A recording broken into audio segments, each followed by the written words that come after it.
نحمدہ و نصلی علی رسولہ الکریم بسم اللہ الرحمن الرحیم۔ میرے معزز طلباء کرام اور میرے معزز اساتذہ کرام اور میرے معزز سامعین کرام، آج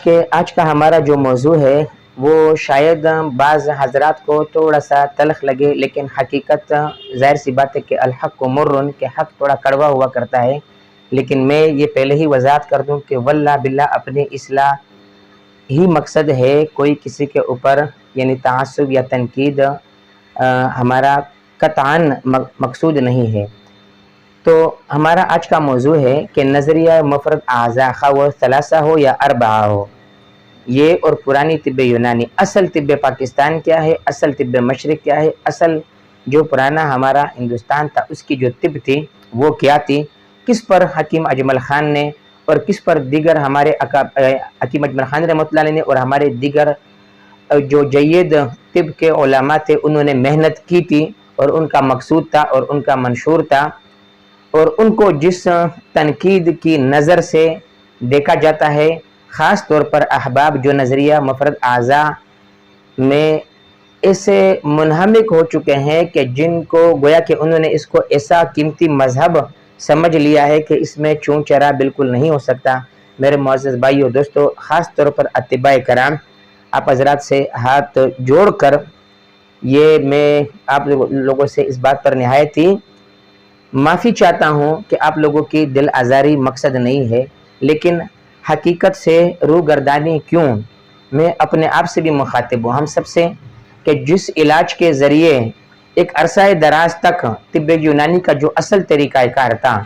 اس طریقے پر ایک عرصہ دراز تک علاج ہوتا چلا آ رہا تھا، تو میرے معزز سامعین کرام،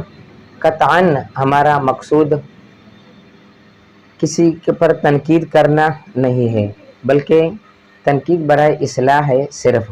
کہ ہمارے دیگر جو سابقہ علماء تھے، خواہ وہ حکیم اجمل خان رحمۃ اللہ علیہ تھے، خواہ وہ دوسرے ہمارے بڑے اتباع کرام تھے، حکیم سعید شہید رحمۃ اللہ علیہ، ان کے جو عظیم کارنامے ہیں، ان کا جو طب کے اوپر احسان ہے، اتباع پر احسان ہے، ان احسانات سے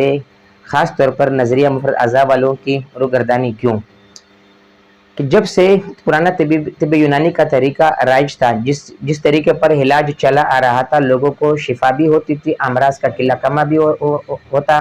رہتا تھا، اور شرح امراض بھی کم تھی، اور اس سے پہلے وبائیں بھی آتی تھی، لیکن وہ ان وباؤں سے ان سادے طریقہ علاج سے بخوبی نمٹ جایا کرتے تھے، اللہ کے فضل و کرم سے اور فطری قوانین کے مرہون منت، کیونکہ یہ فطری قوانین بھی اللہ رب العزت کے فضل و کرم سے ہی ہے۔ تو میرے معزز سامعین کرام، پھر کیوں ایسا ہوا کہ جب سے نظریہ مفرد اعضاء نے بھی ارتقائی دعوے کے ساتھ آنے والے اس دور میں قدم تو رکھا، اسی طریقے پر جس طریقے پر طب ایلوپیتھک نے اس قدم رکھا، لیکن امراض کا شرح فیصد کم ہونے کے بجائے دن بدن بڑھتا چلا جا رہا ہے۔ بے ہی نظریہ کے آنے کے بعد شرح امراض کم ہونے کے بجائے، جبکہ طبیبوں کے اتنے بڑے بڑے دعوے اور اتنی بہتات، لیکن امراض کی شرح فیصد کم ہونے کے بجائے دھیرے دھیرے بڑھ رہی ہے۔ تو کیا یہ ہمارے لیے ایک لمحہ فکریہ نہیں ہے؟ کیا ہمیں اس پر غور و فکر نہیں کرنا؟ اگر کرنا ہے، مجھے کوئی ذاتی کوئی مفاد نہیں ہے، لیکن کیا ہم ایسے ایک پلیٹ فارم پر جمع نہیں ہو سکتے کہ اسی نظریے کو بھی لے کر اس پر بھی غور و فکر کر مجھے آپ لوگوں کے اس سے کوئی وہ نہیں ہے، اور پرانے جو اصل طب کے قوانین ہے اس کو دوبارہ پرکھ کر کہ کیا کہاں پر ہم سے غلطی ہوتی ہے، کون سی ایسی بات ہے جس پر ہم معاشرے کے اندر میں پائے جانے والے امراض پر قابو نہیں پاتے، اور دن بدن امراض کی شرح فیصد بڑھتی چلی جا رہی ہے۔ اس کی وجہ کیا ہے؟ تاکہ ہم خود بھی صحت کی دولت سے مستفید ہو سکے اور لوگوں کو بھی حالت مرض سے حالت صحت کی طرف لوٹانے میں کامیاب ہو سکے، اور جو اکثر و بیشتر کو اللہ رب العزت نے الحمدللہ، چونکہ اللہ تعالیٰ رحمان ہے، کریم ہے، اللہ تعالیٰ نے ہماری کثرت کو صحت کی دولت سے نوازا ہے تاکہ ہم بخوبی اس صحت کی حفاظت کر سکے۔ اگر ہم صرف صحت کی حفاظت میں بھی کامیاب ہو گئے تو پھر ظاہر سی بات ہے کہ شرح امراض کم ہو جائے گی، مزید امراض نہیں بڑھیں گی، جبکہ قوانین تو موجود ہے، جس کو قانون حفظان صحت یا ہائیجین یا اصول صحت کے نام سے جانا جاتا ہے۔ تو پھر آخر کیا وجہ ہے کہ امراض کا قلعہ کما نہیں ہوتا، امراض کی شرح فیصد کم نہیں ہوتی۔ تو میرے معزز بھائیو دوستو، اس پر میں آپ کو ایک چھوٹی سی ایک بات عرض کر دوں ایک بطور دلیل، کہ پرانے طب میں ہر عضو کا ایک مزاج مقرر ہے، ہر اس عضو کا اگر وہ مزاج طبیعی ہو جائے تو اس وقت وہ مرض صرف اس عضو میں ہوا کرتا ہے، اس عضو کی ذوالخاصہ دوا، مخصوص دوا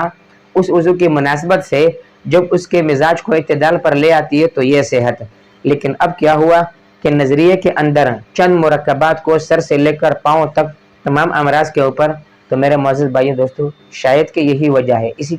طریقے پر بے شمار اعتراضات ہیں، بے شمار وجوہات ہیں، اور طب یونانی کے فطری قوانین آج بھی اسی طریقے پر ایک مستحکم قلعے کے طور پر، مضبوط قلعے اور ٹھوس ہیں، کیونکہ وہ قانون فطرت پر ہے، اور جس کو ہم نے قانون فطرت سمجھا ہے نظریہ مفرد اعضاء، شاید کہ یہ قانون فطرت نہیں، یا اس میں ہم سے کچھ غلطیاں ہیں، اس کو سدھارنے کی ضرورت ہے۔ آپ میری غلطیوں کو دور کریں گے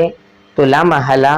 میں بھی اس معاشرے کا حصہ ہوں، میری غلطیاں دور ہوں گی تو میری بھی صحت اور میرے توسط سے دوسروں کی بھی صحت کی انشاءاللہ العزیز حفاظت ہو سکے گی، اور اگر حالت مرض ہو تو میں انشاءاللہ دوسروں کو بھی مستفید کر سکوں گا۔